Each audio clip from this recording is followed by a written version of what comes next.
am a 39 years old male, and I lost my late wife 6 years ago. I have a 16-year-old son, Daniel, and I recently got engaged to my fiancé of 2 years. Her mom and I aren't on good terms because of how she behaves. She's a controlling, self-centered, Dolly Parton wannabe. I learned to ignore, but she's been annoying Daniel and criticizing his personality regularly. He's a private kid and still hasn't gotten used to the new family dynamic, but he's in therapy and is doing fine. She keeps diagnosing him left and right, calling him antisocial, autistic and other crap. Fact is, Daniel is a shy, well-mannered kid, but people confuse that with being antisocial. Mother-in-law tried several times to force Daniel to open up by embarrassing him with personal questions on family dinners and test his personality type.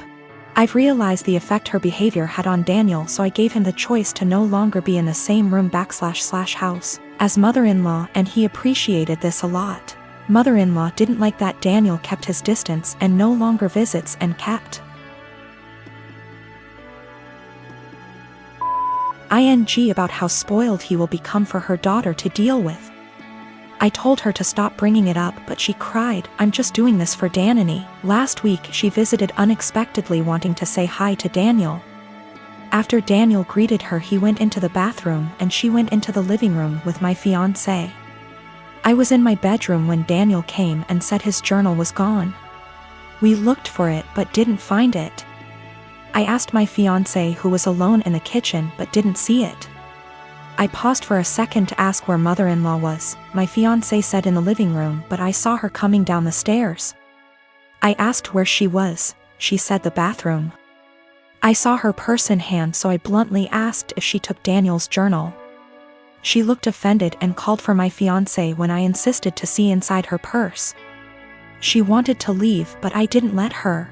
Fiancé told me to stop it, but I insisted, and the journal was there. Mother-in-law tried to explain this was her only chance to get to know Daniel better because she cares about him. I blew up at her and berated her for stealing from my son and told her she's banned from my house for the stunt she pulled. She argued with me, then left. My fiancé apologized for her but said banning her from the house was over the top. It backlashed and father-in-law argued and hoped his daughter realizes how I am and call off the wedding for refusing to apologize to Mil. Fiancé said her family won't come to the wedding till I reconcile with her mom and cancel the ban, but I won't let my son be disrespected in his own house and asked my fiancé to understand.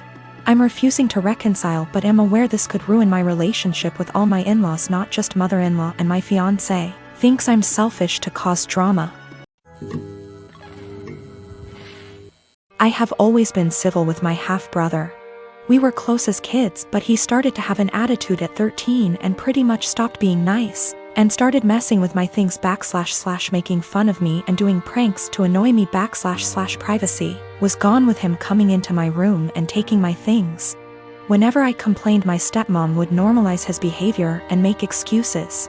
My dad never really grounded him and thought that talking to him will get him to behave better. I'm currently in college. I live in a rented apartment and have car to help me get to the university or other places. The car isn't expensive or fancy at all. I saved up for it 2 years ago. I decided to have Christmas dinner with my family. It's the perfect opportunity to be with family since I haven't seen my dad in a while.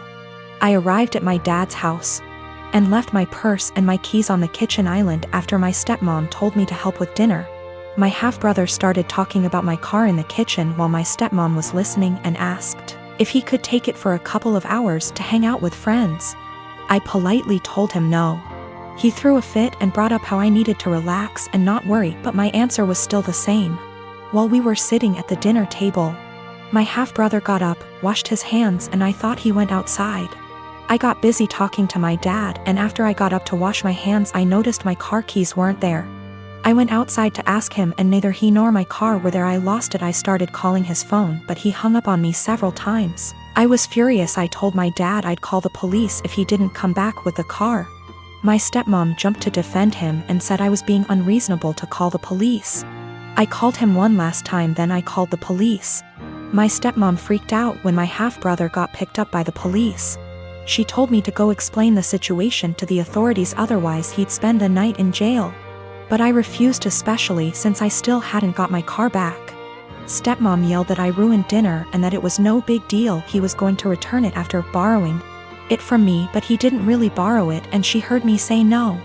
I don't know what she told the police, but I didn't give permission to use the car. My stepmom's side of family are mad at me for doing this to my brother and hinted that I don't consider him family. My dad's side of family sided with me, saying he deserved it. My dad said I overreacted and I shouldn't have called the police when he disappeared for 4 hours. I talked to the police about what happened, and I learned later that my stepmom said that her son was allowed to borrow it, and that it was a misunderstanding. I wasn't going to let her continue to lie, but my dad told me to back off and let it go. This really upset me. My half-brother wasn't even berated the way I was by the family. My dad died, and I'm scared my family won't get along. So yesterday, after my dad comes home, he eats what my mom made for him: eggs and spam. To be clear, he has a pre-existing medical history of high blood pressure and gout. First found out when he was admitted to the hospital in 2015 when he fell ill, and we basically had to force him to go to the hospital. He didn't want to go. He was put on medication since, with changes to them maybe a year or so ago. So back to when after he ate.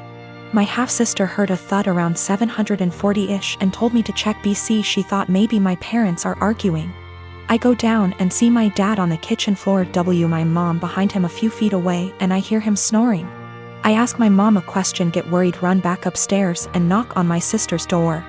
She calls my other sister and also tells me to stop wasting time, call 911. I was scared and frantic. I wish I called 911 or saw him when he came in so I could maybe have called sooner. They get frantic too, and we all start yelling at each other, and I try to maintain order also as I'm talking to 911 person. At some point in all of this, my brother-in-law yells for help, and I help him turn my dad onto his side. He said he could choke on his saliva. My dad stops snoring and we start panicking. The EMS tells us how to perform CPR, but my sisters keep yelling, and so I try to get them working together. They finally start working on it. One is doing compression and the other giving him air and sometimes rotating. Fire department and ambulance gets here and they start doing the same thing, but also have defibrillators, and honestly, I'm just in shock still. It was maybe 8:03 p.m. when they came or so, I don't remember, it's all a blur. I checked my phone for timestamp, but I called twice so I forgot when original call was placed. They called it at 8:50 p.m. and I just began to lose it. My aunt comes and my sister is trying to call my dad's work to let his bosses know. We talk about how we want my dad's arrangements and agree on cremation. We don't have the money for anything else, but also my sister wants the remains. My mom is bipolar schizophrenic and my sisters and bro-in-law don't get along. Her because of a whole history that would keep you here forever if I tried to type it. My dad was a bad person, but he still chose us and tried his best to provide regardless of his fallacies. He had my mom's back too, saying he wouldn't kick her out or place her in a mental home.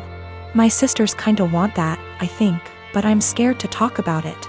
My mom is okay sometimes, but also acts up of her mental illness sometimes, and my dad and I were her constants regardless of what happened.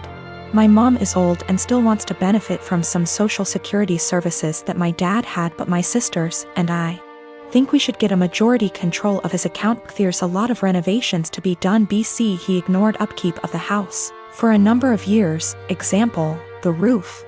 My mom is not very sad about the ordeal. She had a long history of mental abuse from my dad, and I understand, but we for some reason stayed together. How to move forward except for one moment at a time, and I'm still waiting for funeral home to come pick up his body. It's 8:13 a.m. now, been waiting since night before. And I have been crying, but also I can't sleep, and I'm sorry if this doesn't meet guidelines. I just need to vent. Even though I told a few friends, I'm still in disbelief. How this will moving forward. I believe it can though, but it's hard to stay positive.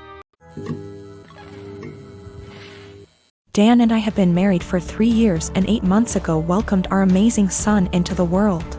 He was very planned and wanted, and motherhood had been transformative for me. I was able to take for 1/2 months maternity leave before going back to work. Without going into too many details, we both work white-collar jobs that require professional attire. A normal workday look for me is a skirt or pair of slacks, a silk blouse, pumps or boots depending on the weather. but always with a heel because I'm 5 foot nothing, maybe a blazer if I have a big meeting. Dan wears a suit almost every day. I also style my hair and do some makeup for work every day. This is what I wore before our son was born and what I continue to wear. Dan and I are pretty even in sharing parenting duties. I tend to take mornings because I'm more of a morning person than Dan. A normal morning for me starts early, short workout, shower, get baby up, get baby ready and baby off to Dan because the daycare is on Dan's way to work. I'm normally dressed at the tail end of this process, but I keep my robe on over my clothes in case my son wants to give my outfit something to remember him by on our way out the door. For the last month or so, Dan has been more irritable than normal in the morning. There have been side comments if he gets up and I'm drying my hair or getting dressed. Basically, if I'm not 100% focused on my son in the AM. Our son is happy playing and supervised, so I just chalked it up to morning moodiness, but it's been getting worse. Last night, I brought it up in what I thought was a neutral, non-confrontational way.